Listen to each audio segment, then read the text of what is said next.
upside down and impress your friends? Well, now you can with this how to do a back handspring tutorial.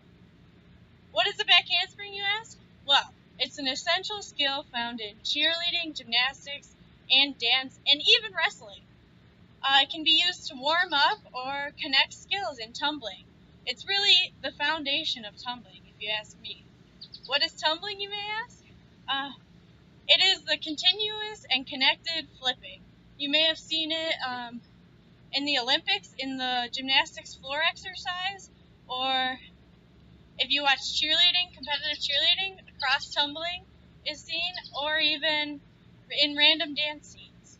Now, the first step to learning how to do a back handspring is always stretch and warm up first. You don't want to injure yourself. It's really hard on the joints especially. So you can just do regular leg stretches, arm stretches, like you're doing a regular workout. But you really want to pay close attention to stretching your back and your ankles and your wrists, because it's going to be really hard on your wrist at first. Okay? And now, the second step in mastering your back handspring is to learn how to do a back bend. A lot of people, when they try to do a back handspring at first, they really have a fear of going backwards, because it's really scary at first. So the back bend will cancel this fear, and then you'll eventually be able to kick over and do like a back walkover sort of, which is basically a slow motion back handspring with just your legs split apart. So I can demonstrate that, a back walkover real quick.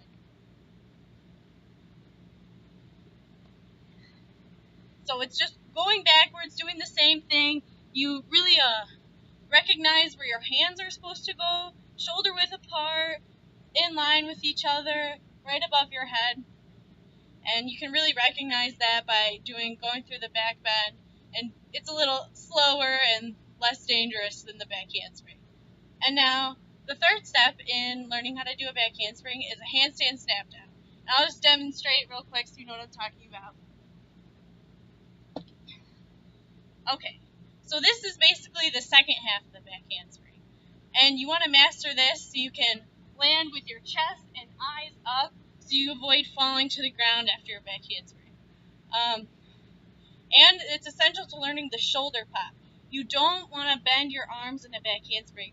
Then you lose all your strength and your head goes straight to the ground.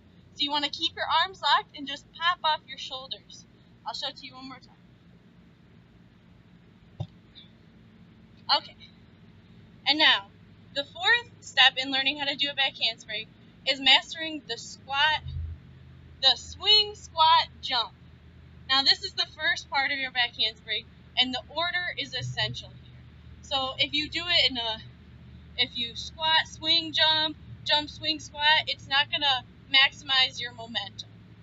So you really want to swing all the way back, 45 degrees behind your back, squat into your almost falling backwards. You really want to lean as far back as possible.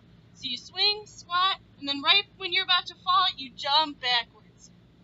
And now, this jump, a lot of people make mistakes when they're first trying it. They're looking to jump straight up, get the maximum height so they can have time to flip over. But you really want to be jumping backwards in this.